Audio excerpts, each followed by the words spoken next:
Good evening, everyone.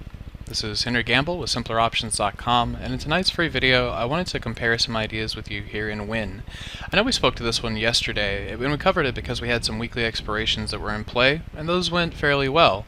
I think this ticker is still in play, and I think it offers a level that is interesting for several different reasons, so let's talk about it. The first thing I want to point out is we are slamming into this fire line. Now the fire line is a proprietary study set that I am very fortunate that John came across because it has been extremely helpful, but it's basically pointing out that anytime you run into these key levels, look at the way it happened here. You slam into it, you blow through it, you come back to it, you go above it, you come back to it here. They just tend to be very key areas of, in this case, I feel like it's going to be resistance, but ultimately you can see price just tend to chop around there. This type of choppy trading is a great example to compare and contrast a short call spread versus the unbalanced flies that we've been speaking to. The other reason why this is a great place to look at this is because Win has pretty good implied volatility. When you look at this chain, we actually don't have earnings for several weeks, but I guess due to the news or whatever, we've got some good implied volatility here. So when we look at a couple of different ways to analyze this, the first way, and I think the most common way that people would usually look at it, is to say, why don't you sell a short call spread above this 102 point? Okay, well, let's look at that. So we'll come here into I want to do this in the analyze portion, and I'm going to right click and sell a 3-strike wide vertical. Okay, so that's the first part of this trade, and it's going here. Let's do a 65-cent credit just for easy math. The other trade that I would look at doing, we're going to still work around this 102 strike because we know that's the key area. This is the fire line in an area that we're mainly looking for either resistance or consolidation. Not to mention right there 100 could be helpful as well. So here I'm going to look at buying a deep and wide 1 month 3-strike unbalanced fly. I know that can seem like a lot, but if you'll work to get those kind of nailed down in thinkorswim, they're handy because then you can position these spreads exactly where you want them and just be much more efficient and execute these much more quickly.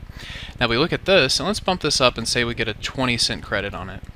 Okay, so both of these bring in a credit, but you'd say, why are you doing this one when it's only a 20-cent credit versus the trade we just looked at here where it's going to bring in 65 cents? Well, the risk profile graph does the best job of illustrating this. So if we look at the vertical, this is very plain and straightforward. If it goes above the long strike, we have $235 of risk, and if it rolls over, we'll take in the $65 credit.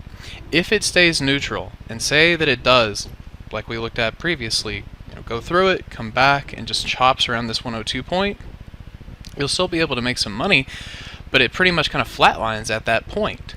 If we instead compare that against this fly, this is where this really comes through. So if you sit here and just consolidate at 102, or maybe it stays bid, kind of right here in this area, but still stays under that resistance, well then you stand to do much better for it. If instead it just completely rolls over, you don't lose any money. Yes, you take in a little bit less than the short call spread, but this strategy will just do much better at points of consolidation as opposed to taking it directionally, and the risk is still very close to what we see with the short call spread. So that's a point to compare and contrast these two. Part of what I wanted to share with the psychology of it as well is position yourself with these ideas where you acknowledge the max risk in them. We do not take stops in this. We position knowing the risk, and if you'll start small, it just makes it much easier to handle that mentally. Not to mention it's a little easier on your account, and then you can really try and let the positive theta of these positions come through into next Friday. So I hope that helps give you some ideas to apply to your trading, and I will see you at the next free video.